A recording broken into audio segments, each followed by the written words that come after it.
भागा जानी दूरी हवा हवा लोग सबर के बांधिया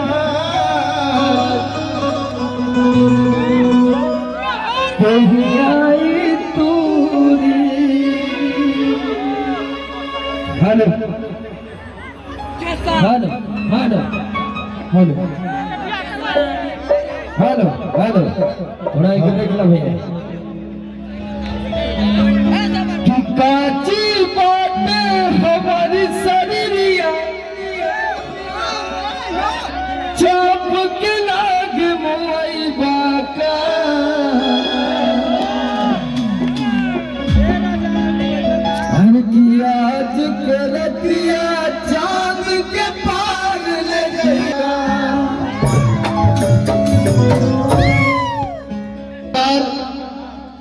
तीसरी से यार तू ही लिख देगा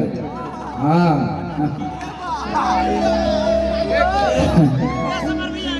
किनारे हो जा बाबू लोग अशोक सिंह के तुरंत लगी इतना फाइट ना कि तुरंत अशोक सिंह से मिले लगवा का है चला अरे की काची बातें हमारी सभी चाप के लागे मुई बाबा आज के रतिया चांद के पार ले रही बाबा आज के रतिया चांद के पार ले रही बाबा आज के रतिया चांद के पार ले रही बाबा आज के रतिया चांद के पार ले रही बाबा। और व्हाइट लाइट वाले भैया इसको व्हाइट ही रहने दीजिए है ना भग भग मत करा थोड़ा वीडियो भी बन जाएगा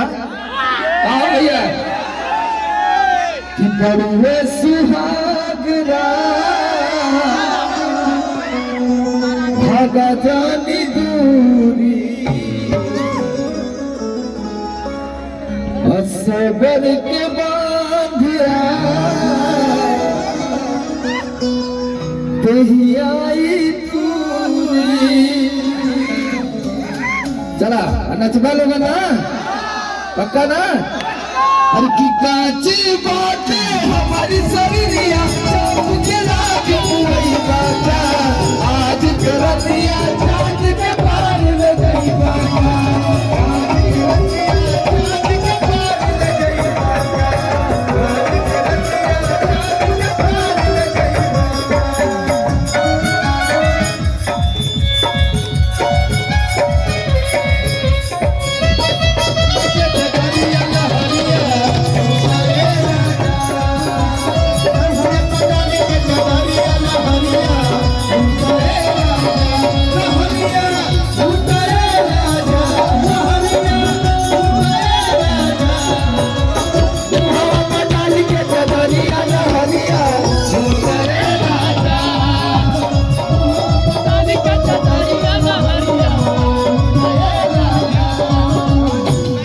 के रतिया चांद के पार ले गई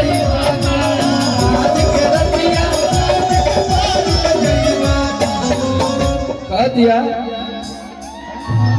तनवा के धनवा राजा रखनी संहारी के तुम्हार भैया का कहता हर किले में दबाजा रानी सरिया के तारी के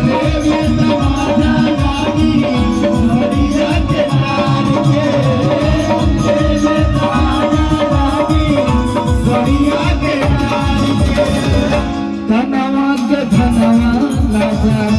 रखनी संभाल के लेवे दमाजा राजा सरिया के तार के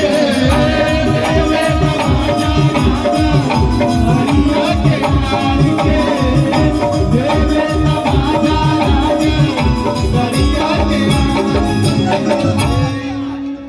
हर की कारी कष्ट होई ट्रक चाप के लागे मोई बाबा